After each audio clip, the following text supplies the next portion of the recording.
Hello again, COP 1000 students. Today we're going to discuss Module 9, and that's the for loop. The for loop.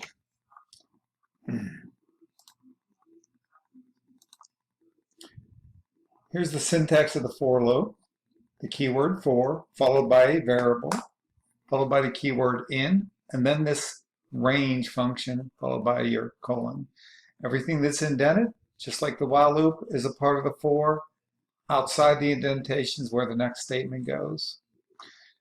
Other languages such as C and Java and C#, the syntax of the for loop you'll see is somewhat different, but it does the exact same thing and it's easy to pick up.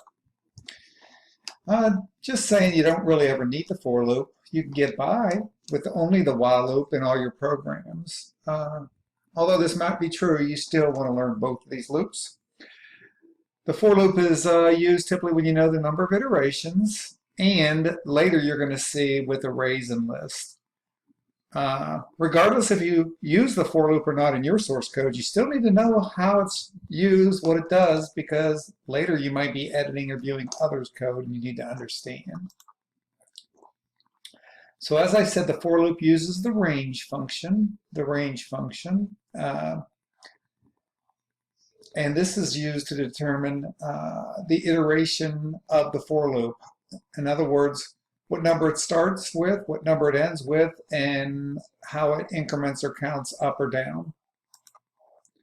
There are three forms of this range function. The first one is range and max. That's going to go from 0, including the 0, all the way up to max, but not including the endpoint of max. It's going to do a step of 1. Range with two arguments, range, min, max. This goes from min, including whatever that min value is, all the way up to max, but not including max, and it steps one by ones. And finally, range with three arguments, same as the range with two, except the step is not by 1, but it's by the value of whatever step is. Here's an example of a little bit of code with output. So I set min to 3. By the way, min, max, and step all must be integers. I set max to 10 and step to 2. So here's a for loop. For I in range max. So that goes from 0 to 10, not including the 10. So it's going to print 0 through 9, first range only. Here it is. 0 through 9, first range with max only. 0 through 9, first range with max only. Let's look at the second version. The second version goes from min, which is now 3, up to max. The 3 is included in the range, the max is not. So it's going to print starting with the number 3, here you see it over here, and all the way down to the number 9, and it's going to increment by 1. And let's look at the last for statement here, or for loop. It's going to say for I in range, and this time the range is going to have min, max, and step. We know the min is 3. We know the max is 10, so we're going to stop once the value exceeds or equals 10. And this time we're going to step in 2s. So we start at 3, step by 2 go to 5, step by 2 go to 7, step by 2 go to 9.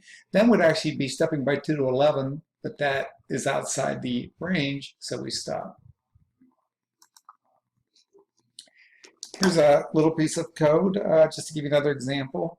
In this particular code, I set min, max, and step 5, 10, and 5.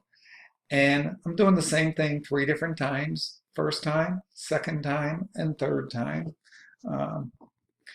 When it runs, so when that first for loop runs, it iterates 50 times, but it starts at 0 and goes to 49.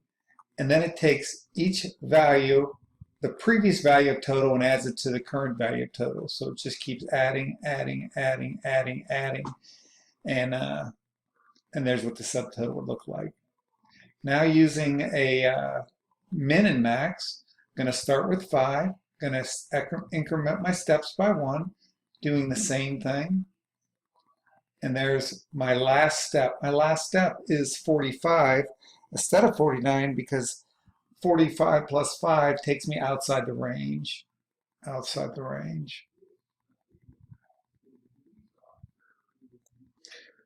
Before I run it, I just want to make sure you see that I accidentally had the word max here. That needs to be min. So let's see what this looks like when it runs. So the first for loop goes from 0 to 49, and it just accumulates the total, accumulates these numbers as it goes. And as you can see that happening. Okay, the second for loop starts at 5, does the same thing, 5 to 49, not including 49. And the last for loop starts at 5, goes in steps of 5, and it actually stops here at 45 because, again, 5 plus 45 is 50, and that would be outside the range. Okay, I am done with this video. Yeah, hang on a minute. As I said, I'm done with this video. A quick summary. Although the for loop is not necessary, it's a valuable tool, and you need to know it, especially for arrays and lists. And if you're editing someone else's code, the for loop uses the range function. The range function has 3 different forms, and the attributes of the range function must be an integer. See you in the next video.